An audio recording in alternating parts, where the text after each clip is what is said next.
नमस्कार दोस्तों, मैं हूँ राज और आप देख रहे हैं हाईवे 33। चलें दोस्तों, आज की कहानी की सफ़र पर। दोस्तों, ये कहानी है अर्जुन की। राजस्थान के रहने वाले अर्जुन जी टैक्सी चलाने का काम करते थे, लेकिन अपनी टैक्सी नहीं, एक टैक्सी में नौकरी करते थे ड्राइवर की। मालिक कोई और था और टैक्सी भी कोई नई नहीं थी, थकी हुई पुरानी टैक्सी थी। मजबूरी थी अर्जुन की। अगर मजबूरी नहीं होती तो उस टैक्सी पर कभी भी नौकरी नहीं करते। कब कहाँ धोखा दे जाए कुछ कहा नहीं जा सकता था। कई बार ऐसा धोखा खा भी चुके थे। रात के टाइम में अनजान जगह पर जब मुसाफिर को छोड़ के आ रहे थे। ये तो अच्छी बात थी, अगर मुसाफिर होता फिर तो ज़्यादा ही तमाशा खड़ा हो जाता। लेकिन गनीमत थी कि मुसाफिर को अब अर्जुन जी छोड़ दिए थे और इसके बाद वो लौट रहे थे और तब उनकी टैक्सी का इंजन बंद हो जाता है। ऐसा कई बार हुआ था। रात भर उनको उसी टैक्सी में गुजारना पड़ता था। कई बार गर्मी के टाइम था और कई बार सर्दी का भी टाइम था। राजस्थान में जितनी गर्मी पड़ती है और उतनी ही कड़ाके की ठंडी पड़ती है। अर्जुन सब समझते थे। तो चलिए देर नहीं करते हैं, अर्जुन की इस कहानी में चलते हैं और जानने की कोशिश करते हैं कि आखिर अर्जुन के साथ में ऐसा क्या घटना घटी थी, अर्जुन की ही पॉइंट ऑफ व्यू से। दोस्तों, मेरा नाम अर्जुन है। मैं बताया ना कि मैं एक ऐसे पुरानी टैक्सी पर ड्राइवरी का काम करता था। कोई भी नहीं कर सकता था, कब धोखा दे जाए, कब बंद हो जाए। मालिक था ना, उसका बहुत ही लापरवाह था। मैं लापरवाह नहीं बोलूँगा, कंजूस था। पैसे तो बहुत कमाता था, लेकिन अपनी टैक्सी पर खर्च नहीं करता था। जब भी हम कंप्लेंट देते तो कहता है कि नई टैक्सी भी ऐसी हो जाती है कुछ दिन चलने के बाद में। पैसा तो हम लगाते हैं ना, सर्विस तो कराते हैं ना। वो बात को घुमा फिरा देता था। दिल तो करता था कि उसकी नौकरी छोड़ दें, लेकिन नौकरी मिलती नहीं थी और मैं मजबूर उस टैक्सी पर अब काम कर रहा था। अगर मैं काम नहीं करता तो मेरा घर परिवार भी चल नहीं पाता। मेरा पिता मजबूर थे, वो कोई काम नहीं कर सकते थे। अब एक तरह से अपाहिज उनको मैं बोल सकता हूँ। जब सही ढंग से चल फिर नहीं सकते थे तो नौकरी कहाँ से करते, मेहनत मजदूरी कहाँ से करते। मेरा छोटा भाई था, अभी तो पढ़ रहा था, वो कैसे अब काम कर सकता है। तो ले दे के मैं ही एक नौजवान था लड़का अपने घर में, जो मैं ये काम कर रहा था। अगर मैं ये नौकरी नहीं करता तो शायद मेरे घर में भूखे लोग मरते। मैं ऐसा समझता था, मजबूरी थी मेरी। और ऐसे ऐसे जगह पर मेरी टैक्सी खराब हुई जो मैं आपको बता नहीं सकता। लेकिन उस टाइम मैं सब कुछ संभाल लिया था, रात बिता लिया था। सुबह में मुझे मदद जरूर मिल गई थी।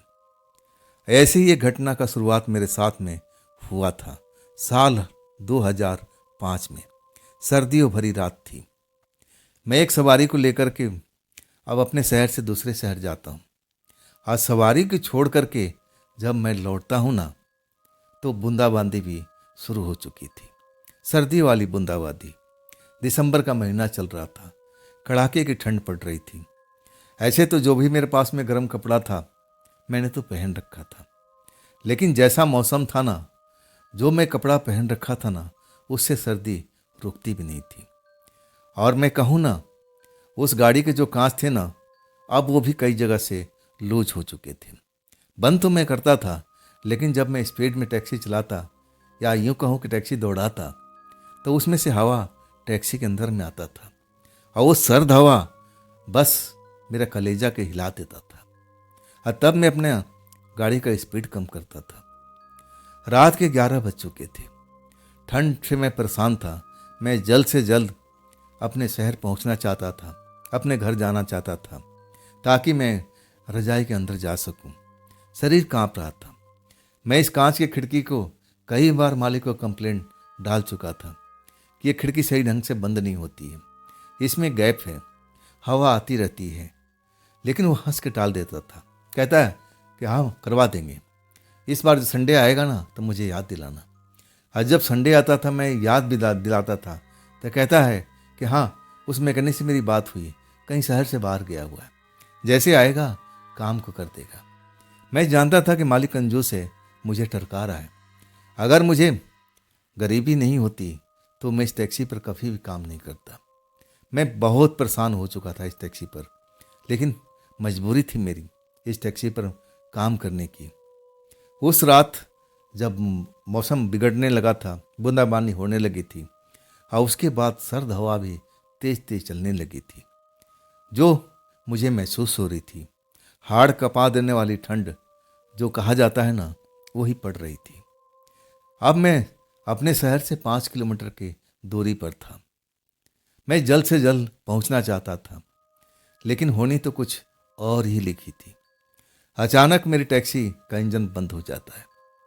संजोग कहूं कि मैं तब तक साइड में लगा चुका था। अब मैं इंजन स्टार्ट करने की कोशिश करता हूं, लेकिन इंजन तो जैसे खामोश हो गया था, फिर जागने का नाम ही नहीं ले रहा था। मैं बाहर निकलता हूं, इंजन को देखता हूं, जो मुझे समझ में आता है सब कुछ तो सही लगता है, तो मामला कहाँ पर जाके बिगड़ा है। मैं बहुत कोशिश करता हूँ, लेकिन बूंदाबांदी फिर तेज हो जाती है। ऐसा लगने लगता है कि ना, अब तो बाहर खड़ना ठीक नहीं है, मुझे अंदर चलना चाहिए। अंदर भी आकर के मैं थोड़ा बहुत गीला हो चुका था और ठंड का असर मुझ पर होने लगी थी। मेरे पास में जो गर्म कपड़े थे मैं तो पहन रखा था। अब तो मेरे पास में कुछ भी कपड़े नहीं थे, ना मेरे पास में उस टाइम कंबल था। गरीबी ऐसा मेरे साथ में चल रही थी, तो मैं कंबल भी अपने लिए लेकर नहीं चलता था। कंबल जरूर खरीदा था, लेकिन अपने पिता के लिए, ताकि उनको ठंड ना लगे। हाँ, मैं तो नौजवान था, मैं तो सर्दी भी झेल सकता था, लेकिन आज की सर्दी मुझे झेली नहीं जा सकती थी। ऐसा मैं ठंड से ठिठुर रहा था और ऊपर से बारिश और फिर ठंडी हवा का झोंका। मेरे जो कहा जाता ना, हड्डी में ठंड बैठने लगी थी। पूरा बदन सर्दी से कांप रहा था और ऊपर से मैं गीला हो चुका था बारिश में, उसका भी अप्रभाव मुझ पर अब दिख रहा था। मैं आसपास में देखने लगा कि कोई मुझे ठिकाना मिल जाए, कहीं पर आग जलता हुआ मिल जाए, ताकि मैं अपने बदन को गर्म कर सकूं। लेकिन जब देखता हूं ना कि मैं हूं तो किसी घर के आसपास में, एक घर जैसा दिखाई देता है, लेकिन वहां कोई रोशनी वगैरह नहीं होती है। हाँ, देखता हूं कि वहां पर एक रस्सी बंधी हुई है और रस्सी पर एक चादर चमकती हुई नजर आ रही है। वो चादर लहरा रही थी, पेड़ के नीचे में थी। पेड़ जैसे कोई कीकर का था या बबूल का था। मैं समझ गया कि घर वाले, अब उनको अंदाजा नहीं होगा कि यहाँ पर हम चादर को डाल रहे हैं, बारिश होने वाली है। घर वाले शायद अभी नींद में होंगे, उनको परवाह भी नहीं होगा कि अब तो बारिश शुरू हो चुकी है, चादर को अंदर ले लेना चाहिए। मैं बिल्कुल पास में था और वो चादर देखता हूँ ना, वो लहरा रही है, चमक रहा है उसमें, जैसे वो चादर चमकती हुई मुझे नजर आ रही हो और मुझे आकर्षित कर रही थी, जैसे कह रही हो कि तू इतना ठंड से कांप रहा है, आ जा, मुझे ले जा और देख, मैं तेरी सर्दी को दूर भगा दूंगी। लेकिन मैं कैसे अनजान व्यक्ति का चादर ले सकता था। ठंड से सिकुड़ रहा था, कांप रहा था, लेकिन हिम्मत नहीं कर रहा था कि जाकर मैं उस चादर को उठा लूं, जो मेरी ही कुछ ही दूरी पर थी, एक पेड़ के नीचे अभी भी लहराती हुई दिख रही थी और वहां पर बारिश का अभी असर भी नहीं था। वाकई में मुझे एहसास होने लगा कि मैं ज्यादा देर तक इस ठंड को झेल नहीं सकूंगा। अब मैंने सुना था कि लोग बाग गर्मी तो झेल लेते हैं, लेकिन जब ठंड शरीर को पकड़ लेती है ना, तो इंसान को मार देती है। अब मुझे यही डर अंदर बैठ गया था, क्या मैं आज मारा जाऊंगा? ऐसा ही मुझे ठंड सता रही थी। हड्डी तक मुझे ऐसा लग रहा था कि कड़क रही हो। ठंड का एहसास अंदर तक पहुंच चुका था। मैं बार बार उस चादर की तरफ देख रहा था। क्या करूं, चादर उठा लूं? अब यही एक अंतिम आसरा है। क्या घर वाले मुझ पर नाराज हो जाएंगे? चलो हो जाएंगे, कोई परवाह नहीं है। तब मैं अपने गाड़ी से उतरता हूं, तब तक बारिश और तेज हो चुकी थी। भागता हूं, बगल में ही पेड़ था और उसी के नीचे रस्सी बंधी हुई थी और रस्सी पर चादर लहरा रही थी। जैसे ही चादर खींचता हूं ना, मेरे जैसे बदन में एक करंट सा दौड़ जाता है, झनझनाहट सी होने लगती है। अगले पल मैं उस चादर को ओढ़ लेता हूँ। आज जैसे चादर ओढ़ता हूं ना, ठंड का आभास कम होने लगती है। अब फिर मैं भागता हूँ, थोड़ा गिला तो जरूर होता हूँ, और तब तक मैं टैक्सी में पहुंच जाता हूँ, दरवाज़ा बंद कर लेता हूँ। और वो चादर बड़ी थी, और चादर को मैं पूरा शरीर ढक लेता हूँ। और तब मुझे धीरे धीरे गर्मी का एहसास होने लगता है। आखिर उस चादर में ऐसा क्या था? देखने में ज़्यादा मोटी चादर नहीं थी। हाँ, ऐसा लग रहा था कि कुछ विशेष तत्व से वो चादर बनी हुई, शायद सर्दी का मतलब के लिए बनाया गया था। हाँ, तभी तो मुझे गर्मी का एहसास दे रही थी। और वो चादर सफ़ेद चमकती हुई लग भी रही थी। हाँ, कब मुझे गर्माहट शुरू हुई, हाँ कब मुझे नींद आई, मुझे तो कुछ पता ही नहीं चला। शायद गर्मी जब शरीर को मिलती है ना, तो नींद अपने आप आनी शुरू हो जाती है। शरीर थक जाता है। शरीर जो है ना, अब रेस्ट मोड में चला जाता है, ताकि अपने शरीर की अब एनर्जी को वो बचा सके, एनर्जी को ज़्यादा व्यर्थ ना होने दे। शरीर अपना काम कर रहा था। हाँ, तब मैं अब एकदम बेहोशी की नींद में सो गया था। बारिश कब बंद हुई, कब कोई आकर के मुझे जगा रहा है, मुझे पता भी नहीं चला। जब खिड़की पर जोर जोर से कोई थपकी देने लगा, तब मेरी आंख खुलती है। आंख खुलती है तो मैं अपने आप को चादर में, गर्मी में अब एकदम मस्त था। जैसे ही चादर हटाता हूं, सर्द हवा का झोंका मेरे चेहरे से टकराता है। मेरा मन तो नहीं कर रहा था कि मैं अब चादर को बाहर अब निकलूं। मन तो कर रहा था कि जैसे मैं चादर को पूरा सर से ढक लूं और फिर ऐसे ही सोता रहूं। लेकिन थपथपाहट खिड़की पर पड़ रही थी। मैं जब देखता हूं कि आखिर कौन मुझे अब जगा रहा है, भाई क्या जरूरत है इसको, टैक्सी तो मेरा खराब है। और तब मैं ऐसी आवाज़ में बोलता हूं कि टैक्सी खराब है, कहीं जा नहीं पाएगी, अभी इसका इंजन बंद हो चुका है। मैं टालने की कोशिश करता हूं। इतना भी मेरे शरीर में एनर्जी नहीं थी कि मैं सही से उसका जवाब दे सकूं। लेकिन वो थपथपाहट बंद नहीं होती है, वो दस्तक चलती रहती है। आखिरकार मुझे चादर से सर बाहर निकालना पड़ता है। आज जब मैं खिड़की पर देखता हूं तो उस पर भी अब धुंध जमी हुई है। ऐसा कुछ नजर आ रहा था कि जैसे कोई औरत हो। मुझे लगने लगा कि शायद इसको टैक्सी की जरूरत होगी, कहीं जाना चाहती होगी। मैं उसको बोल भी रहा था कि टैक्सी खराब है, शायद उस तक आवाज नहीं पहुंच रही थी। मैं धुंध को साफ करता हूं। हाँ, मैं अभी भी उसको आवाज दे रहा था, अभी भी उसकी चेहरा साफ नजर नहीं आ रहा था। मैं आवाज देता हूं, टैक्सी खराब है जी, ये कहीं नहीं जाएगी, मैं तो खुद फंसा हुआ हूं। लेकिन आवाज शायद उसको कानों तक पहुंच नहीं रही थी। तब मुझे खिड़की खोलना पड़ा। हाँ, जैसे जैसे खिड़की का शीशा मैं नीचे डाउन कर रहा था, हाँ जो मैं देखा, मैं यकीन ही नहीं कर पाया। इतनी खूबसूरत लड़की यहां पर हो सकती है? इतनी सुंदर लड़की इस सुनसान इस घर की पास में कौन है ये? इसका जो पहनावा एकदम सफेद कपड़ों का, वो भी चमकता हुआ नजर आ रहा है, जैसा मेरे चादर था। जब मैं उस लड़की को देखता हूं तो देखता ही रह जाता हूं। जवान लड़की थी, उसकी आंखें भूरी नजर आ रही थी, चमक उसमें मुझे नजर आ रही थी। बड़े बड़े बाल थे, सुंदर स्मार्ट से दिख रही थी, लेकिन सर से पैर तक सफेद कपड़ों में थी। वो मुझे देखती है, मुस्कुराती है, कहती है, आपने मेरी चादर वहां से उठा ली है क्या? यही तो चादर है जिसको मैं ढूंढ रही थी। मैं अब थोड़ा सा शर्मा जाता हूँ। कहता हूँ, हाँ जी हाँ जी, ये आपकी चादर है ना? मैं सर्दी में था, बरसात से भीगा हुआ था, सर्दी में झेल नहीं पा रहा था। मुझे लगा कि ये चादर तो यहाँ पर दिखाई दे रही है, मुझे लालच आ गया था। अगर मैं चादर नहीं लेता तो शायद मैं जिंदा भी नहीं बचता। मैंने गलती से चादर उठा लिया है, माफ कीजिएगा मुझे। मैं चादर देने लगता हूँ। तब कहती, नहीं नहीं, मैं सिर्फ देखना चाहती थी। ठीक है, आप जरूरतमंद हैं इस चादर के इस वक्त में, आप चादर ओढ़े रहिए, लेकिन आप इस जगह पर रुके क्यों हैं? क्या हुआ हो गया आपके साथ में? तब मैं कहता हूँ कि देखिए, ये पुरानी टैक्सी है। इस टैक्सी से तो मैं तंग आ चुका हूँ। अगर नौकरी की मजबूरी नहीं होती तो मैं इस टैक्सी को कभी नहीं चलाता। मैं पूरी कहानी जल्दी जल्दी में बता देता हूँ। तब कहती है, शायद आपको अब कुछ ज़रूरत है आपको।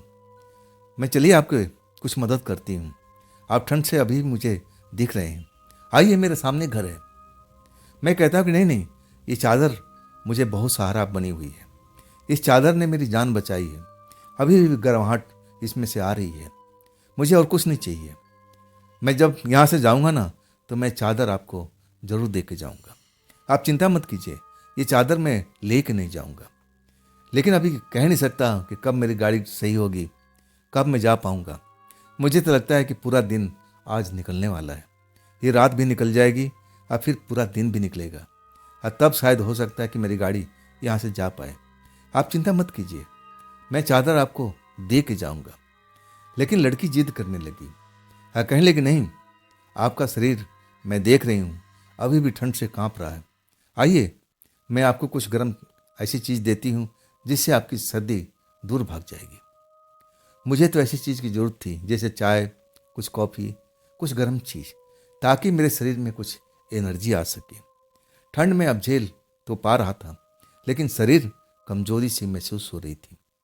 लेकिन वो नौजवान लड़की थी और उसका सामने घर मुझे नजर आ रहा था। अब वो अकेली तो नहीं होगी, उसके परिवार में और भी लोग होंगे। क्या सोचेंगे? मैं भी नौजवान था, वो भी नौजवान थी। शायद वो मेरे दिल की बात समझ गई। कहने लगे, अरे अरे, ऐसी बात नहीं है, दिल में कुछ वहम मत डालिए। हाँ, मैं अपने परिवार के साथ इसी घर में रहती हूँ, लेकिन अभी हमारा कोई परिवार नहीं है, वो कहीं दूर गए हुए हैं। अभी उनके आने में वक्त लगेगा। आप बिल्कुल शर्माइए मत, आ जाइए। आपको इस चीज़ की ज़रूरत है। चलिए मैं आपको गर्म चीज़ कुछ पिलाती हूँ, ताकि आपके शरीर की एनर्जी लौट के आ सके। नहीं तो आप बीमार भी पड़ सकते हैं। मुझे लगा कि लड़की तो सही कह रही है। इतनी खूबसूरत लड़की अगर मेरी मदद कर रही है तो मैं उसके आगे जिद तो नहीं कर सकता ना। मैं भी एक नौजवान लड़का था। हाँ, परेशानी में जरूर था, गरीब जरूर था, लेकिन दिल जो है ना तो गरीबी देखता है ना अमीरी देखता है। जब उसकी आंखें देखता हूँ ना तो मैं अब उस पर मोहित हो जाता हूँ। इतनी शानदार आंखें, वो भी भूरी भूरी रंग की, वो भी चमकती हुई मेरी हृदय में बस जाती है। मैं तो ऐसा ही मौका अब ढूंढता था कि ऐसी कोई शानदार लड़की मेरे जीवन में आए। लेकिन मैं गरीबी में था ना, मैं प्यार वार तो कभी समझ ही नहीं पाया था। हाँ, कोई खूबसूरत लड़की देखता था तो आहे जरूर भरता था, लेकिन ऐसे मेरी किस्मत में कभी लिखा ही नहीं था। अब तो ये मौका था मेरे पास में। ये मौका मैं एक बार गंवा देता तो शायद मेरे जीवन में दोबारा ये मौका नहीं मिलता। और तब मैं टैक्सी से बाहर निकल आता हूँ। जो बारिश पड़ रही थी, बूंदाबांदी हल्का फुल्का अभी भी पड़ रहा था, लेकिन तेज की बारिश नहीं थी। लड़की कहती है, चादर उतारिए। नहीं, मैं चादर उतार रहा था ताकि मैं उस लड़की को दे सकूं। कहती है, नहीं नहीं, चादर आप ओढ़े रहिए, ये आपको सहारा देगी। लेकिन अभी शरीर की एनर्जी आपकी कम हो चुकी है। चलिए आइए मेरे साथ में, आप डरिए मत, आप समझ लीजिए आप ही का घर है। और लड़की आगे आगे और मैं पीछे पीछे। दिल तो धड़क रहा था, ऐसा लग रहा था कि मुझे इस घर में जाना चाहिए कि नहीं जाना चाहिए। हाँ, मैं भूत प्रेत पर जरूर यकीन करता था, लेकिन भूत प्रेत के बारे में जो मेरे दिमाग में मेरे साथियों ने बताया था, मेरे घर वालों ने बताया था कि देखो, भूत प्रेत हमेशा डरावना होते हैं, उनके पैर उल्टे होते हैं, अधिकतर उनके चेहरा बहुत ही भयानक दिखता है। ऐसे इस लड़की में कोई पहचान मुझे लग नहीं रही थी।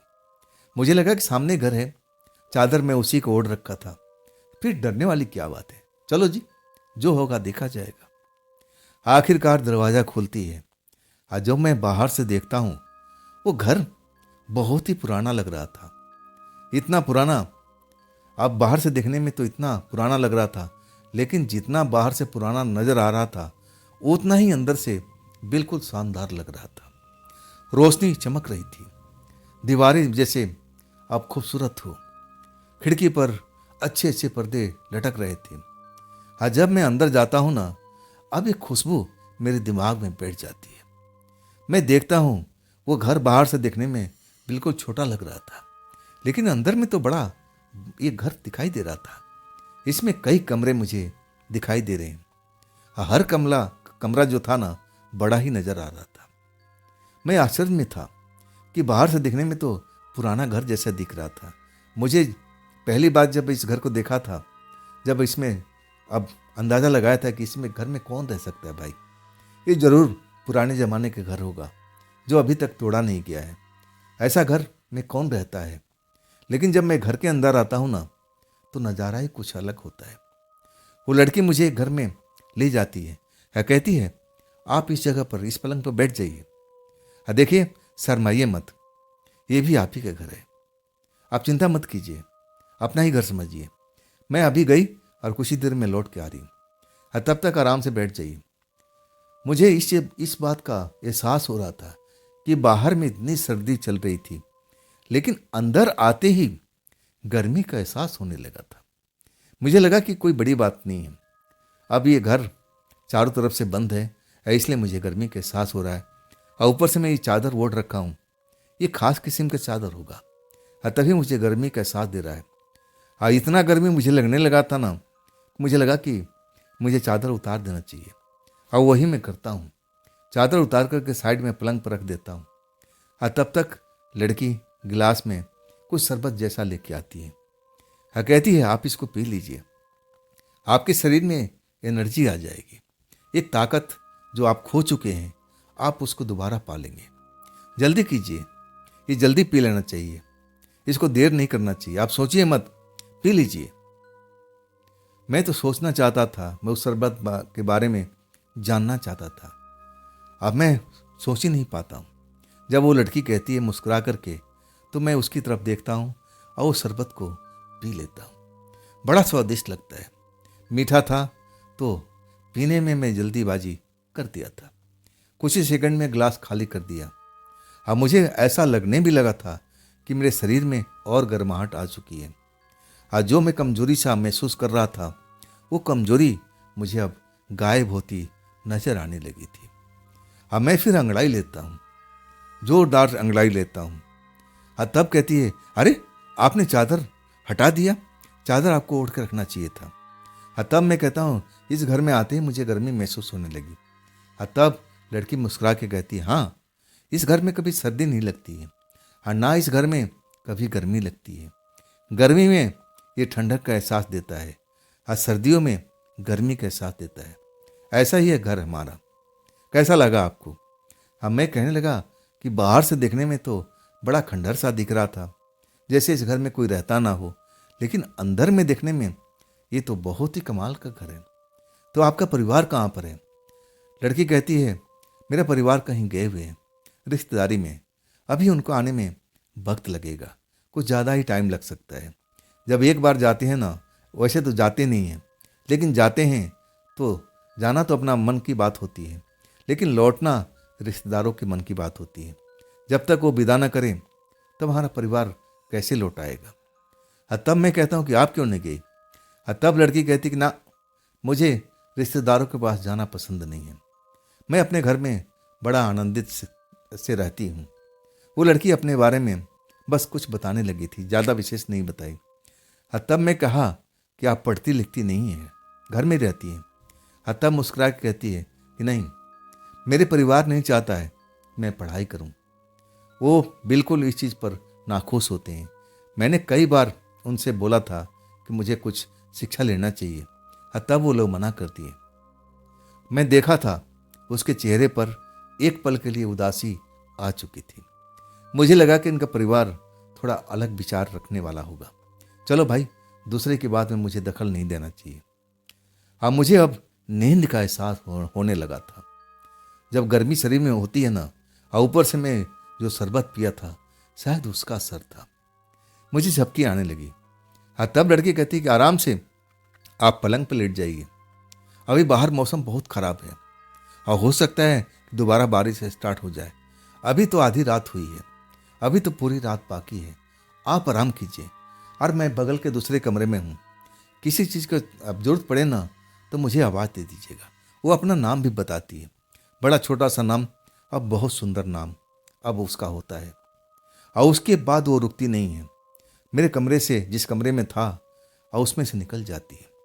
भारी पर्दा अब मुझे दरवाजे पर लटकता हुआ दिखाई दे रहा है। अब मैं फिर अपने आप को रोक नहीं पाता हूँ। शरीर में जब आराम मिलता है ना, तो नींद भी आ जाती है। अब फिर मुझे शरीर में गर्माहट मिली थी।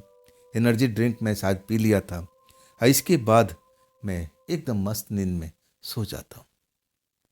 लड़की आकर के मुझे जगाती है कि देखिए, सुबह होने वाला है, लगता है कि आपको अपने टैक्सी में जाना चाहिए, एक बार जरूर कोशिश करना चाहिए, शायद आपकी टैक्सी स्टार्ट हो जाए। मैं अब जाग चुका था। अब मैं कहने लगा, हाँ हाँ, आप बिल्कुल सही कह रही है। हाँ, तब कहती है कि चलिए, मैं भी आपका मदद करती हूँ। हम दोनों उस घर से बाहर निकलते हैं। आज जैसे घर से बाहर निकलते हैं, ठंड की एहसास फिर मुझे सताने लगती है।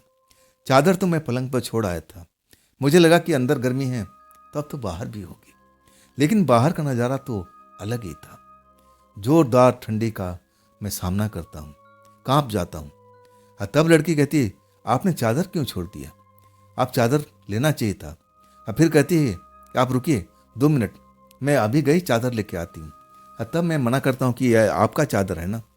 कहती थी, लेकिन अब आपकी हो चुकी है, आपने इसको धारण कर लिया ना, तो ये चादर आज से आपकी हो गई। इस चादर को हम इस्तेमाल नहीं कर पाएंगे। बोलती हुई लड़की अंदर दौड़ जाती है। कुछ ही देर में चादर लेके आती है। कहती है, आप इसको ओढ़ लीजिए, आप ओढ़िएगा ना, ये खास किस्म से कपड़े से बनी हुई है। ये चाहे कितनी भी ठंड हो, एकदम गर्मी का एहसास दिलाती है। इस चादर में ये भी खूबी है, चाहे कितनी भी गर्मी पड़ रही हो, इस चादर को आप ओढ़ लेंगे ना, तो आपको ठंडी का एहसास दिलाती है। मैं कहता हूँ, क्या इसमें एयर कंडीशन लगा हुआ है क्या? तब लड़की मुस्कुरा के कहती है, ऐसा ही कुछ आप समझ लो। मैं बताई ना, ये खास किस्म के कपड़ों से बनी हुई है। ऐसा कपड़ा आपको बाजार में कहीं नहीं मिलेगा। मेरे पापा लाते हैं अलग अलग जगह से। हम दोनों टैक्सी के पास पहुंच गए थे। अब सुबह होने वाली थी। ऐसा आसमान में बादल अभी भी जमा हुआ था। दूर मुझे बिजली चमकती हुई, कड़कती हुई सुनाई पड़ रही थी। बूंदाबांदी बिल्कुल बंद हो चुकी थी। फिर मैं टैक्सी का बोनट खोलता हूँ, एक बार नज़ारा हर टैक्सी का देखता हूँ, इंजन का। तब लड़की कहती है, अरे अरे, मुझे नज़र आ गया, देखिए ये तार टूटी हुई नज़र आ रही है। शायद इसी तार का ये पंगा तो नहीं है। मैं एक गाड़ी के बारे में ज़्यादा तो नहीं जानती हूँ, लेकिन मैं जो देखी हूँ शायद यही हो सकता है। वाकई उस चीज़ को मैं कैसे चूक गया था, उस तार को मैं क्यों नहीं देख पाया। शायद इसी तार की वजह से, टूटने की वजह से मेरी गाड़ी बंद हो गई थी। नहीं तो मुझे इस जगह पर रुकना नहीं पड़ता, मैं तो अपने घर पर होता, रजाई में होता। मैं उस तार को जोड़ता हूँ, और उसके बाद लड़की कहती है कि आप स्टार्ट कीजिए, शायद आपकी गाड़ी स्टार्ट हो जाएगी। गाड़ी वाकई स्टार्ट हो जाती है। मुझे लग गया था कि तार टूटने से मेन इंजन की सप्लाई बंद हो गई थी। अब तो गाड़ी स्टार्ट हो गई थी। तब मैं गाड़ी से नीचे उतरता हूँ, और फिर चादर एक बार उस लड़की को देता हूँ कि चादर रख लीजिए, अब तो मेरा घर ज़्यादा दूरी पर नहीं है, मैं तो अपने घर पहुँच जाऊँगा, अब इस चादर को आपकी ज़रूरत है। तब लड़की मुस्कुरा के कहती है, नहीं, आज से चादर ये आपका हुआ। जिस चादर को आपने ओढ़ लिया है, अब इस पर मेरा हक नहीं है। इससे पहले मेरा हक था। चादर गंदी हो गई थी तो मैं धुल करके यहाँ सूखने के लिए छोड़ दिया था, लेकिन आप चादर को आपने इस्तेमाल कर लिया, तो इस चादर को अपने पास में रखिए। हाँ, ये बहुमूल्य है, कीमती है, इसको गुम मत कीजिएगा। मैं बताई ना, ये चादर खास कपड़ों से बनी हुई है। मैं उस लड़की का एहसान अब मान रहा था। एक तो मेरे साथ में अच्छी खासी उसने रात में मदद किया, मुझे सोने की जगह दिया, मुझे गर्मी का एहसास भी दिलाया, मुझे वो तरल पदार्थ पिलाया भी जिससे शरीर में मेरा जान भी आया था, और ऊपर से ये कीमती चादर मुझे उपहार के रूप में दे रही थी। मैं उसका एहसान अब कैसे उतारूं, मैं यही सोच रहा था। तब कहती है, आप बैठ जाइए ना, तो बरसात फिर आ जाएगी। मुझे लग रहा है कि बादल अभी भी जमे हुए हैं, कभी भी बरसात हो सकती है, फिर आप फंस जाओगे, जाने में असुविधा हो जाएगी, आप निकल लीजिए। तब मैं कहता हूँ कि देखिए, इस एहसान का बदला मैं आपको कैसे चुकाऊंगा। लड़की मुस्कुराती है और कहती है कि कभी आप इधर से आया जाया करो ना, तो मेरे पास में ज़रूर आना। मैं आपके लिए कुछ ना कुछ ज़रूर आपके लिए खाने के लिए रखूंगी। आप मुझे अच्छे लगने लगे हो। मुस्कुरा करके और दूसरी तरफ देखने लगती है। ये अंदाज मेरे दिल को छू लेता है। मुझे लगा कि लड़की मुझसे भी प्यार करती है जितना मैं इसको प्यार करता हूँ। और तब मैं कहता हूँ कि देखिए, इस सड़क से तो आना जाना बहुत कम होता है। कभी महीना 2 महीना में इस सड़क से गुजरता हूँ, लेकिन मेरा जो मेन रास्ता है वो तो दूसरी तरफ से है। ज़्यादातर सफ़र उसी रास्ते से होता है। और तब कहती है कि मेन रास्ता चाहे कोई भी हो, दिल में जगह होना चाहिए। चाहे इंसान कितना भी दूर हो, अगर उसके दिल में प्यार है तो रास्ता भटक भी सकता है। आप भटक कर के भी इस जगह पर आ सकते हैं, मुस्कुराते हुए। और फिर वो अपने दरवाजे की तरफ भाग लेती है। अब मुड़ मुड़ कर देखती है, जैसे उसके दिल में चल रहा हो कि मैं ज़रूर आऊँगा, ज़रूर आऊँगा। मेरे दिल में भी खलबली मच चुकी थी। शायद वो मुझसे प्यार करने लगी थी, लेकिन अब जाने का वक्त था। अब फिर मैं टैक्सी में गियर लगा देता हूँ, लेकिन उसी के बारे में सोचते जाता हूँ। क्या मैं सचमुच उससे प्यार करने लगा हूँ? वो भी तो मुझसे प्यार करने लगी, लेकिन प्यार का इजहार हमें टैक्सी में बिठा के करती है। ये शायद अंदर करती तो मज़ा कुछ अलग होता है। मैं अपने मन में तरह तरह का ख्याल पालने लगता हूँ। आखिरकार अपने घर पर पहुँचता हूँ। जब चादर मेरे परिवार के लोग देखते हैं, कहते हैं, अरे अर्जुन, ये चादर कहाँ से लाया? ये तो चादर अलग से ही चमक रही है। और तब मैं कहने लगा, हाँ, चादर इस रात ने मेरी मदद किया था। अगर ये चादर मुझे नहीं मिलती तो शायद मैं आज घर तक पहुंच नहीं पाता। मैं उस लड़की के बारे में तो कुछ नहीं बताया, लेकिन इतना बताया कि एक लड़की ने मेरी मदद किया था। एक सुनसान जगह पर घर था। और तब मेरे पिता कहने लगे, कहीं वो तुम्हें देखने में उसके पैर उल्टे तो नहीं थे, उसका चेहरा कहीं डरावना तो नहीं था। पिता डर गए थे। मैं कहने लगा, खाम खा आप शक कर रहे हो, ऐसी कोई बात नहीं है। अरे मैं उसे कौन सा मिलने जाना है? उस रात में उस लड़की ने मेरा मदद किया था, बस इतना ही तो है। लेकिन पिता के दिल में संदेह का बीज अब अंकुरित होने लगा। तरह तरह का मुझसे सवाल करते थे। कहने लगे, फिर ये चादर के क्यों लेके आया? चादर छोड़ के क्यों नहीं किया? तब मैं कहने लगा कि देखो पिताजी, उस लड़की ने कहा है कि अगर आपने चादर को इस्तेमाल कर लिया तो आज से चादर आपकी। मैं अगर मेरे चादर को, मेरे कपड़े को कोई इस्तेमाल कर लेता है तो मैं उस कपड़े को, उस चादर को कभी भी इस्तेमाल नहीं करती। उस लड़की कहना था, मैं तो चादर उसको दे रहा था। पिताजी अभी भी शक की निगाह से मुझे देख रहे थे। कहने लगे, देख बेटा, मैं तुम्हें अच्छी बात हमेशा सिखाया हूँ। अब भूत प्रेत के बारे में तुम्हें जरूर से ज़्यादा जानकारी दिया है, तुम कभी भूले तो नहीं है इस बात को? तब मैं कहने लगा कि नहीं पिताजी, मैं भूला नहीं हूँ। जो भी आप मुझे सिखाए हैं, पढ़ाए हैं, सब कुछ मेरे जहन में है। जैसा आपने बताया है कि ऐसे कोई अवराध को नज़र आए जिसके पैर उल्टे हो, जिसका चेहरा डरावना हो, अब मैं देख करके बिल्कुल समझ जाऊंगा। ऐसी वो लड़की नहीं थी, आप डरिए मत। लेकिन संदेह का बीज अब तो उगने लगा था। हालांकि अब वो मुझसे सवाल नहीं पूछ रहे थे, लेकिन कभी कभी वो घूर के मेरी तरफ देखते थे, जैसे देखते रहते कि इसके चेहरे पर कोई परिवर्तन, इसके शरीर में कोई परिवर्तन तो नहीं हो रहा है। आखिर मेरे पिता थे, इतना तो हक उनका बनता ही था। अब इसके बाद फिर वही टैक्सी का काम मेरा स्टार्ट हो गया था। अब बाकी में जिस रोड पर मैं, उस लड़की का घर था, उस रोड पर मैं जा ही नहीं रहा था। एक रात में कहीं और शहर से मैं आ रहा था वापसी, और मैं रास्ता भटक जाता हूँ। मैं तो लग रहा था कि मैं अपने सीधे रास्ते पर चल रहा हूँ, सीधे रोड पर चल रहा हूँ।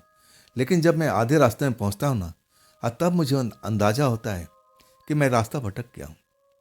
जब तक मैं अपने आप को संभालता, तब तक उसी पुराने रोड पर मैं आ जाता हूँ। जिस रोड से एक बार मैं गुजरा था, उस लड़की के पास मैं रुका था, वही उसी जगह पर आ जाता हूँ। वही पेड़ मुझे दिखाई देता है, रस्सी दिखाई देता है, और घर का दरवाज़ा बंद रहता है। समय देखता हूँ तो रात का करीब 12 बज चुका था। और मैं जब उस जगह पर आता हूँ ना, अचानक मुझे ब्रेक लगाना पड़ता है। ना जाने क्यों मुझे लगा कि जब इस जगह पर आ गया हूं तो थोड़ा देर रुक देते, चलते हैं उस लड़की से मिल लेते हैं। अगले पल फिर मैं डर जाता हूं, अरे नहीं, शायद उसका परिवार आ गया होगा, ये ठीक नहीं होगा, मुझे यहां से चलना चाहिए। लेकिन एक मन जो था ना, कह रहा था कि इतनी दूरी से आ चुका है, रास्ता भटक के ही सही, कम से कम चल के एक बार दरवाजा तो खटखटा दे, शायद उसका परिवार ना आया हो, अभी भी लड़की अकेली हो, ऐसा भी तो हो सकता है। लेकिन मैं हिम्मत जुटा नहीं पाता। मुझे लगा कि नहीं, ये उचित समय नहीं है। दिन का वक्त होता तो अलग बात थी, लेकिन ये रात का समय है। रात के वक्त में और वो भी जवान लड़की घर में जाना ठीक नहीं है। वो भी क्या सोचेगी? अगर मैं मान लेता हूँ अकेले भी होगी तो मन में कैसे कैसे ख्याल लाएगी कि ये नौजवान लड़का मेरे पास में रात के वक्त क्यों आया। वो बुरा मानेगी। नहीं, मुझे ऐसा नहीं करना चाहिए। आज जैसे मैं चलने की कोशिश करता हूँ, तभी उस घर का दरवाजा खुल जाता है। वो लड़की दौड़ती हुई आती है, मेरे खिड़की के पास आके खड़ी हो जाती है और कह रही है कि यहाँ पर आकर के मुझसे मिले बिना तुम गुजर रहे थे। तब मैं कहता हूँ झेपते हुए, अरे नहीं नहीं, मैं इसलिए यहाँ से गुजर रहा था, मैं जा रहा था कि रात का समय है ना, उचित नहीं होगा, इसलिए मैं डर रहा था कि आपका परिवार भी होगा। मैं भी आपसे मिलना चाहता था, समय नहीं मिल पाया। आज आपने सही कहा था, मैं भटकते हुए इस रोड पर आ गया। मेरे आने का मकसद नहीं था इस रोड पर, ये तो अलग है रास्ता। मैं तो मेन हाईवे से गुजरता हूँ। ना जाने कैसे मैं रास्ता भूल गया और इस जगह पर आ गया। लड़की मुस्कुराते हुए कहने लगी, जब आ ही गए हो तो चलो घर के अंदर। मैं अपने आप को रोक नहीं पाया, लेकिन मेरा सवाल अभी भी था। अब मैं कहता हूँ आपका परिवार, तब लड़की कहती है, अरे अभी नहीं आए, अभी उनको आने में वक्त लगेगा। वो चादर आपने संभाल रखी ना। तब मैं कहने लगा, हाँ देखिए ये पड़ी हुई है, इस चादर को मैं जान से ज़्यादा संभाल कर रखता हूँ। लड़की खुश हो गई थी। अब फिर हम दोनों घर में पहुँच जाते, मुझे उसी कमरे में लेके जाती है, बैठाती है, और फिर वैसा ही ड्रिंक मुझे लेके आती है, कहती है थकावट दूर हो जाएगा, आप इसको पी लो। मैं तो पहले ही पी चुका था, डर का कोई बात ही नहीं था, और उस तरल पदार्थ को जो शरबत की तरह था मैं पी जाता हूँ। झंझनाहट फिर आज भी होती है, पूरा शरीर में एक गर्मी का एहसास होता है, नशा सा चढ़ने लगता है, और फिर मेरी आंखें बंद होने लगती हैं। जब मैं आंखें खोलने की कोशिश करता हूँ ना, तब लड़की कहती, नहीं आंखें नहीं खोलना है, बस ऐसे ही रहो, मुझे तुम्हें देखना है, मुझे इसी तरह तुम्हें देखना अच्छा लगता है, मुझे अपने बाहों में भर लो, मुझे अपने बाहों में भर लो। मैं ऐसा ही करता हूँ। ऐसा लगता है कि मैं पूरी बोतल दारू पी चुका हूँ, ऐसा मुझे महसूस हो रहा था। लड़की मुझसे बात कर रही थी, मैं उसके हाँ हूँ में जवाब दे रहा था। मैं अपनी आंखें खोलने की कोशिश करता था, लेकिन मेरी आंखें खुल नहीं पाती थी। आज जब मुझे होश आता है, तब लड़की मुझे जगा रही होती है, बहुत सो लिए, अब तुम्हें अपने घर नहीं जाना है क्या? तुम्हारे परिवार वाले चिंता में होंगे, अब जाना भी चाहिए, सुबह होने वाली है। तब मैं समय देखता हूँ घड़ी में, तो सुबह का 3 बज चुका है। अब मैं कहता हूँ, अरे वाह, सुबह का 3 बज गया और मुझे पता भी नहीं चला। मैं अंगड़ाई लेता हूँ, तब लड़की मुस्कुराती हुई कहती है, फिर कब आना होगा? मैं तुम्हारा इंतजार करूंगी। मैं समझ गया था कि इस कमरे में, इस बिस्तर में मेरे साथ में क्या हुआ। मैं भी उसकी तरफ देख के मुस्कुराता हूँ, और वो लड़की तो खास अंदाज में मुस्कुरा रही थी। अब बार बार कह रही थी कि अब कब आना होगा। तब मैं कहने लगा, जब रास्ता भटक जाऊंगा तब मैं आपके पास जरूर आऊँगा। वैसे आपका परिवार कब तक आएगा? तब लड़की कहती है, मैं झूठ बोल रही थी, मेरा तो कोई परिवार अभी है ही नहीं। सच कहूं ना, परिवार मुझे निकाल चुके हैं। जब मैं ये बात सुनता हूं ना, तो मेरे मन में बाकी जो सवाल है वो खुद ही खुद बाहर निकलने आते हैं। क्यों, क्या, कैसे? तब लड़की का चेहरा उदास हो जाता है, कहती है, मैं घर के अंदर बंद के रहना नहीं चाहती। मैं भी चाहती हूं कि मैं इस दुनिया को देखूं, मैं घूमी फिरूं, जो मेरे मन में आता है वो सब काम करूं। लेकिन मेरे परिवार वालों को पसंद नहीं था, मुझे वो रोक टोक करते थे, मुझे घर से बाहर निकलने नहीं देते थे। आखिरकार मैं बड़ी हो चुकी हूँ। मेरे मन की कुछ कामनाएं हैं, उस कामनाएं को मैं पूरा करना चाहती हूँ। लेकिन परिवार हमेशा मुझे घर के अंदर कैद करके रखता था। आखिरकार मैं आज़ादी पा लेती हूँ, घर से बाहर भाग के अब इस घर में चली आती हूँ। इस घर को मैं संवारती हूँ, अपने हिसाब से सब कुछ तैयार करती हूँ। मेरे परिवार जरूर मुझे ढूंढते हुए आया था। तब मैंने उनसे माफ़ी मांग लिया कि नहीं, मैं आपके घर पर कभी नहीं जाऊंगी। आप मुझे कैद कर रखते हो, मुझे इस घर में रहना बिल्कुल अच्छा है। तब से मेरे परिवार वाले ना जाने कितने बार कोशिश कर चुके हैं कि चलो बेटा, अभी भी देर नहीं हुई, लेकिन मैं उस घर में जाकर कैद रहना बिल्कुल नहीं चाहती हूँ।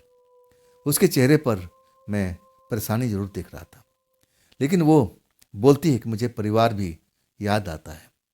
लेकिन मैं मजबूर हूं ना, मैं उस घर में जाकर के फिर से कैद होना पसंद नहीं होना चाहती। मुझे वो घर सही नहीं लगता है। मुझ पर बहुत सारा बंदिश होता है। मैं अपने मन के कुछ भी नहीं कर सकती। लड़की का चेहरा उदासी से भर चुका था। तब मैं कहने लगा कि ऐसा आप क्यों करती है? परिवार तो परिवार होता है, परिवार आपके भले के लिए तो करना चाहता है।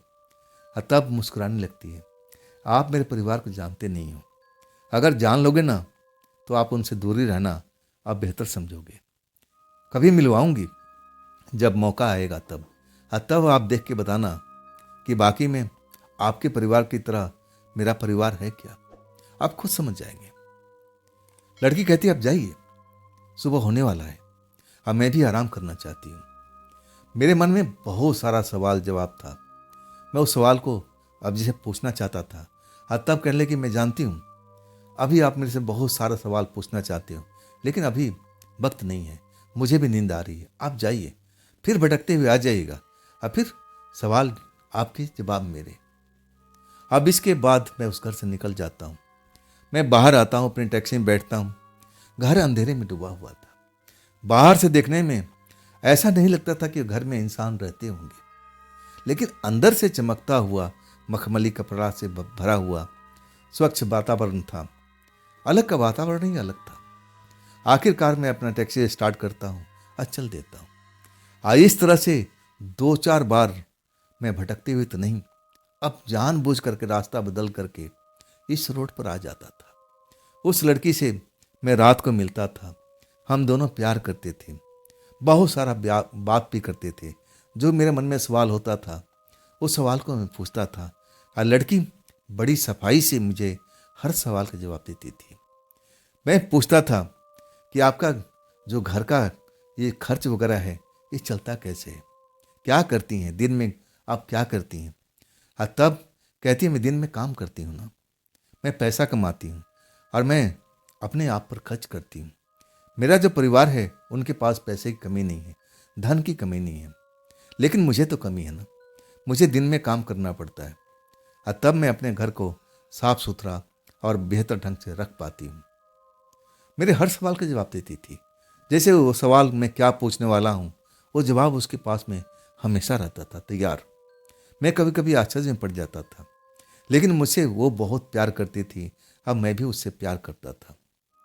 अब मैं कई बार उससे बोल भी चुका था कि देखो, अगर मेरा परिवार चाहेगा, मैं अपने परिवार से बात करूंगी, मैं तुमसे शादी करना चाहता हूँ, तब क्या मेरे साथ में अब मेरे घर पर चलोगी? वो मुस्कुरा के टाल देती थी। कहती नहीं, अभी नहीं, अभी मैंने शादी के बारे में कुछ भी नहीं सोचा है। जब वक्त आएगा तो मैं आपको पहले बता दूंगी, लेकिन अभी इस सवाल को अब मेरे से दूरी रखना। जैसे हम मिल रहे हैं अब मिलते रहेंगे। मैं एक बार जब इस घर पर आता हूँ ना, तो ये जो टैक्सी थी जिस पर मैं काम करता था, वो टैक्सी खराब हो गई थी। अब उसमें बहुत सारा पैसा लगने वाला था, और उसका मालिक कंजूस था, जो मैं पहले बता चुका हूँ।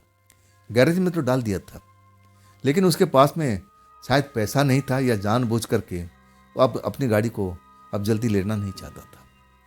आज जब तक मैं गाड़ी को ड्राइव नहीं करता था तब तक मेरी दिहाड़ी बनती नहीं थी। मुझे लगने लगा कि अब जब मैं गाड़ी नहीं चलाऊंगा तो मुझे सेठ मुझे पैसा नहीं देगा। मैं अपने दिल की बात उस लड़की से कहता हूँ कि देखो, अब तो मेरे पास में नौकरी भी नहीं रही, और दूसरा कोई काम अभी मिल नहीं पा रहा है। मैं तो अब फंस चुका हूँ। ना जाने कब तक वो टैक्सी गैरेज से आएगी और कब से मैं अपने काम शुरू कर पाऊंगा। हाँ, तब लड़के थी इसमें समस्या क्या है, क्या चाहते हो आप? मैं कहता हूँ कि एक नौकरी चाहता हूँ, टैक्सी मैं चलाता हूँ, आपको तो पता ही है। कहती नौकरी क्यों, अपना टैक्सी क्यों नहीं?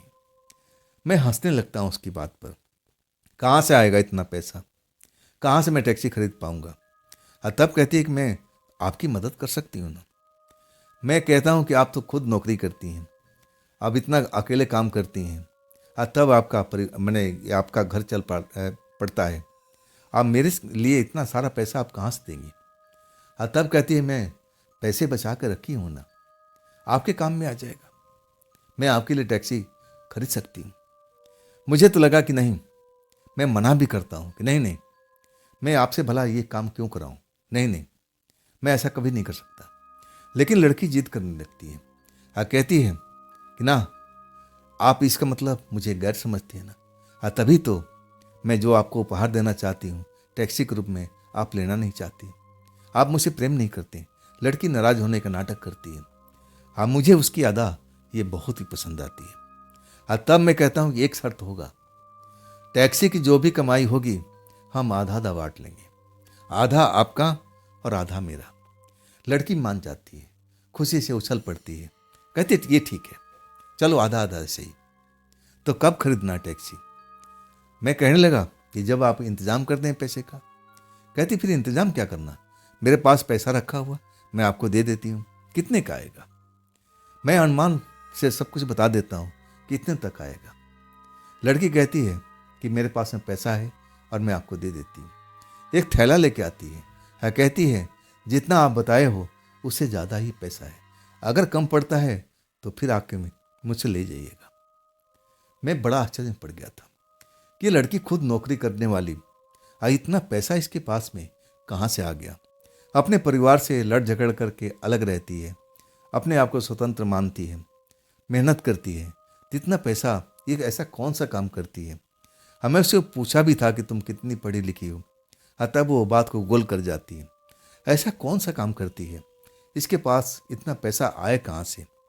मेरे मन में अब ये सवाल कौंधने लगा था, मेरे मन में शंका के बादल छाने लगे थे। मैं उससे पूछता हूँ कितना पैसा आपने कहाँ से जमा किया है? तब कहती है ये मेरे सालों की कमाई है। क्या मैं, अब तुम्हें लगता हो कि मैं चोरी चकारी करती हूँ? लड़की मुस्कुरा के मजाक के रूप में लेती है। तब मैं कहता हूँ कि नहीं, ऐसा आप कर ही नहीं सकती हैं। लड़की मुझे मजबूर करती है पैसा लेने के लिए, तब मैं पैसा लेकर के उस घर से निकलता हूँ। ये भी रात के टाइम में, मैं रात को ही टाइम में आया था वहाँ पर। मैं नहीं चाहता था कि दिन में मुझे उस घर में आते हुए कोई देखे। 9 बजे के आसपास आया था, और तब मैं जब उस घर से निकल रहा था तो रात के 12 बज रहे थे। और वो तो चाहती थी कि मैं रात को रुकूं, लेकिन मैं अपने परिवार को बोल के नहीं आया था, मेरे परिवार वाले इंतजार कर रहे होंगे। अब मेरे पापा बहुत परेशान होते थे जब मैं बिना बताए घर से निकल जाता था, तो उनके मन में शंका घुमड़ने लगती थी। वो डर जाते थे कि कहीं मेरे साथ में कोई अनिष्ट तो नहीं हो गया है। इसलिए मैं उस लड़की को बोलता हूँ कि नहीं, मुझे जाना ही होगा। पैसा का बैग लेकर के मैं चल पड़ता हूँ। कोई साधन मुझे मिल जाता है, मैं लिफ्ट ले लेता हूँ और फिर अपने घर पहुँच जाता हूँ। बाकी मेरे पिता जाग रहे होते हैं, मेरे परिवार जाग रहे हूँ, सब लोग मेरा इंतज़ार कर रहे थे। जैसे मैं दरवाज़ा खटखटाता हूँ, मेरे पापा ही आकर के खोलते हैं। हालांकि अपाहिज थे, चलने में दिक्कत होती थी उनको, लेकिन तेजी से आते हैं, डंडे के सहारे से दरवाज़ा खोल करके अब मुझ पर बरस पड़ते। कहाँ गया था, कहाँ घूमता रहता है, घर में तेरे को रुकना चाहिए था। मान लिया तेरे पास में काम नहीं है, तो इसका मतलब तू आवारागर्दी करता रहेगा, जहाँ तू मर्जी अपनी अपनी मर्जी का मालिक हो गया। ये डांटते हैं, लेकिन मुझे बुरा नहीं लगता है, ये तो इनकी आदत थी। मुझे बहुत प्यार करते थे, और वो डांट मुझे प्रसाद के रूप में लगती थी। ये तो बड़े बूढ़े का आशीर्वाद है। ये आशीर्वाद मुझे बहुत अच्छा लगता था।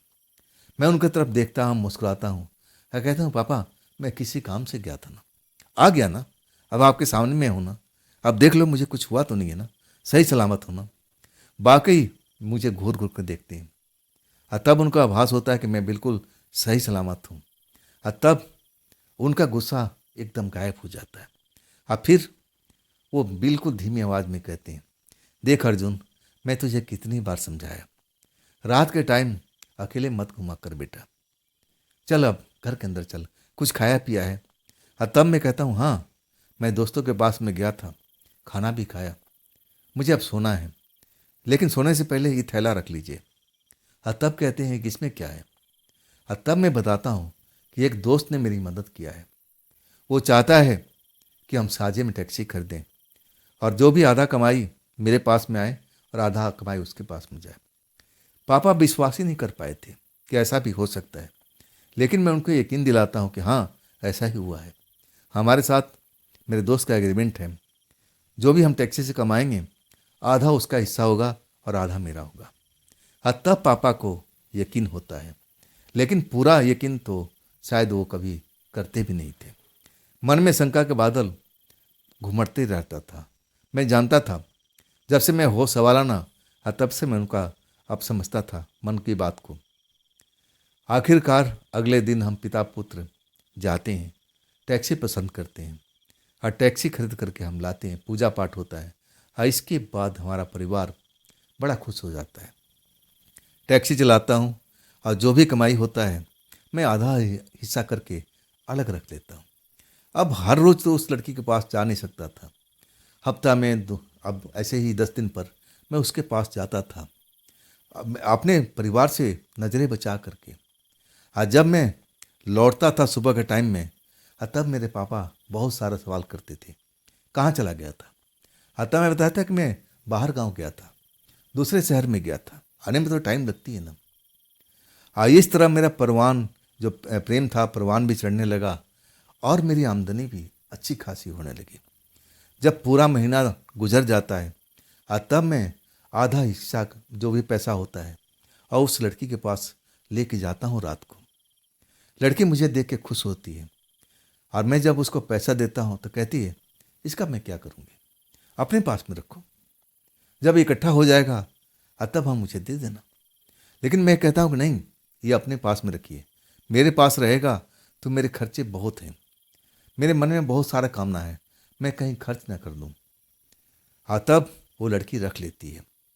इस तरह टाइम गुजरते जाता है, गुजरने जाता है और हमारा प्यार भी आगे बढ़ता रहता है। मैं हफ्ते में एक आध बार उस लड़की के पास जरूर जाता था और कुछ देर रात बिताने के बाद सुबह होने से पहले उस घर से वो लड़की मुझे निकाल देती थी कि अब तुम्हें घर पर जाना चाहिए था। आखिरकार मुझे लगने लगा कि जब लड़की मुझसे इतना प्यार करती है, सब कुछ मेरे पर निछावर कर रही है, तो शादी करने से क्यों कतरा रही है। मुझे इस बात का थोड़ा टेंशन होने लगा था। तब मैं एक रात उसके पास में जाता हूँ, दरवाज़ा बंद था। मैं दरवाजे पर दस्तक देता हूँ, लेकिन दरवाज़ा खुलता नहीं है। मैं काफ़ी देर तक इंतज़ार करता हूँ, बार बार दरवाजे पर दस्तक देता हूँ। मुझे लगता है कि लड़की थकी हारी है, नींद में सोई हुई है, चलो आज चलते हैं। मैं अपनी टैक्सी पर आ जाता हूँ। आज जब मैं टैक्सी स्टार्ट करके कुछ दूरी पर लेके जाता हूँ, मैं उस घर को देखते रहता हूँ। तब जो मैं देखता हूँ ना, आंखों पर विश्वास नहीं होता है। मैं देखता हूँ कि लड़की घर के अंदर से नहीं, घर के बाहर से आ रही है और उसके साथ में कुछ और लोग भी हैं, कुछ स्त्री भी हैं और कुछ पुरुष भी हैं। तो ये कौन लोग हैं भाई? ये लड़की कहाँ से आ रही, रात को क्या करने गई थी? ये लोग हैं, ये कौन लोग हैं? टैक्सी तो मैं आगे ले जाके पार्क कर देता हूँ रोड के किनारे। मुझे बस जानना था कि ये लोग कौन हैं और ये लड़की इतनी रात को आ कहाँ से रही है।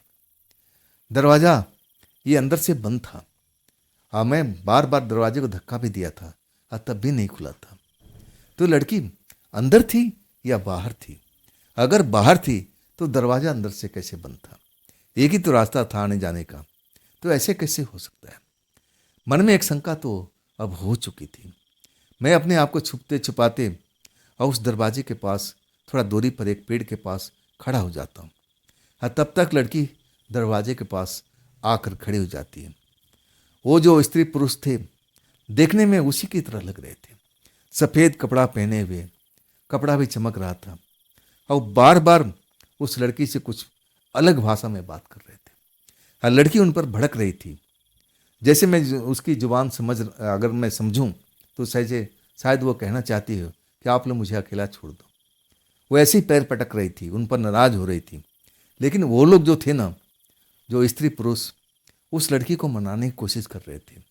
जैसे वो कह रहे हो कि बेटी मेरे घर पर चल, यहाँ रहना तेरे लिए ठीक नहीं है। लेकिन लड़की गुस्से में पैर को पटक रही थी, उनको बार बार हाथ जोड़ के कह रही थी कि आप लोग जाओ, ऐसे इशारा कर रही थी। सब कुछ मैं समझ रहा था, बस भाषा ही समझ में नहीं आ रही थी। और आखिरकार वो लोग चले जाते हैं। मैं उस लड़की को अब देख करके समझ जाता हूँ कि शायद लड़की ने पहले भी बताया था उनका परिवार होगा। ते अपने परिवार से इतनी नाराज क्यों हैं? आज सब एक जैसे कपड़े सफेदी रंग के क्यों पहन रखे हैं?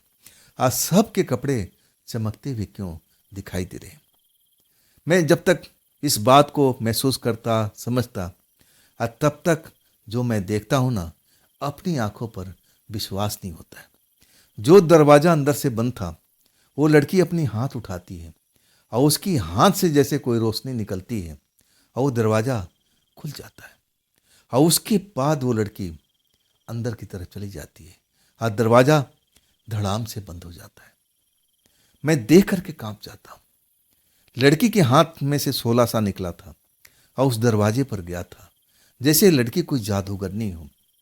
मुझे यही आभास हुआ था। मैं तो खौफ में भर गया था, डर गया था।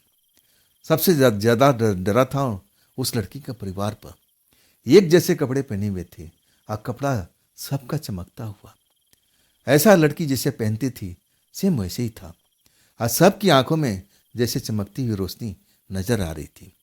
आखिरी बार जब मैं लड़की को देखता हूँ, जो अपने हाथ उठाती है, दरवाजे की तरफ करती है और उसके हाथ से एक रोशनी सी निकलती है और फिर दरवाजे को खोल देती है। क्या है ये? कौन है लड़की? मैं घबरा जाता हूँ, डर जाता हूँ। मेरी हिम्मत जवाब दे देती है। हाँ, मैं भागते हुए टैक्सी में पहुँचता हूँ और फिर टैक्सी स्टार्ट करता हूँ और सीधा अपने घर पर। रास्ते में डरा रहता है, पूरा शरीर डर से अब भरा हुआ है, शरीर कांप रहा है। बार बार वही दृश्य मुझे नजर आ रहा है। वो लड़की अपने हाथ उठाती है, उसमें से रोशनी निकलती है और फिर दरवाजा खुल जाता है। क्या है लड़की भाई? क्या हो सकती है? इसका जवाब सिर्फ मेरे पिता दे सकते थे। अब मैं घर पर पहुंचता हूं। पिता वैसे ही मुझ पर नाराज होते हैं और नाराजगी झेल करके तब मैं कहता हूं कि आपसे मुझे अकेले में बात करनी है। मैं अपने कमरे में उनको ले जाता हूँ, दरवाज़ा बंद कर देता हूँ। तब वो डर जाती हैं। बात क्या है? बात क्या है? ऐसा तो तू कभी नहीं करता था, दरवाज़ा क्यों बंद किया है? क्या पूछना चाहता है? तू दरवाज़ा खोल के भी पूछ सकता है। ऐसी क्या बात है जो दरवाज़ा बंद करके अब मुझसे पूछने की कोशिश कर रहा है? बता। वो भी डर चुके थे। क्या हुआ तेरे साथ में? कुछ बात तो नहीं बिगड़ गई? किसी से लड़ाई झगड़ा तो नहीं हो गया? तब मैं कहने लगा, नहीं, किसी से लड़ाई झगड़ा नहीं हुआ है। और उस लड़की के बारे में मैं सब कुछ बताने लगता हूँ। जैसे बताता हूँ ना, मेरी बात खत्म होती है। मेरे पिता कांप रहे थे, वो डरे हुए थे। कह रहे थे, बेटा ये बात कहाँ तक पहुँची है? तब मैं कह दिया कि बात बहुत आगे तक पहुँच चुकी है, जहाँ तक नहीं होना चाहिए। मैं शर्माते हुए बात को बता देता हूँ। तब तो और डर जाते हैं। कहते हैं, बेटा आज के बाद उस लड़की के घर की तरफ कभी नहीं जाएगा। क्या तुम्हें मालूम है वो लड़की कौन हो सकती है? मैं डर जाता हूँ। मैं कहता हूँ, नहीं, मुझे नहीं पता, मुझे नहीं पता। कौन हो सकती पिताजी, कौन हो सकती है?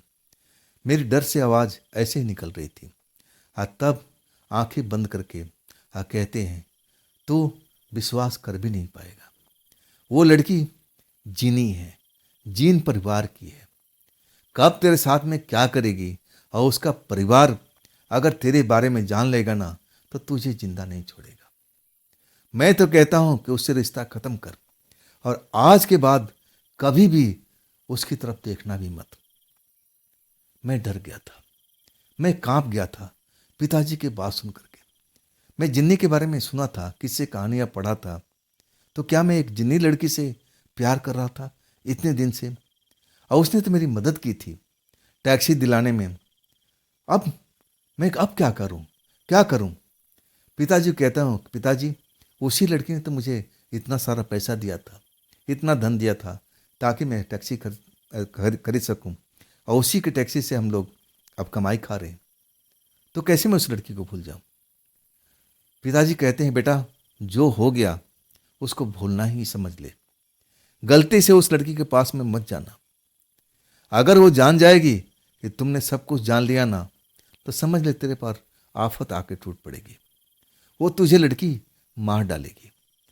अपना जो सब कुछ छिपा कर तुझसे प्यार कर रही थी, अगर उसको पता लग गया कि तू जान चुका है कि वो जिनी है, एक ऐसे परिवार से है जो लोगों को नजर नहीं आता है, अब तो समझ ले कि तेरे साथ में क्या करने वाली है।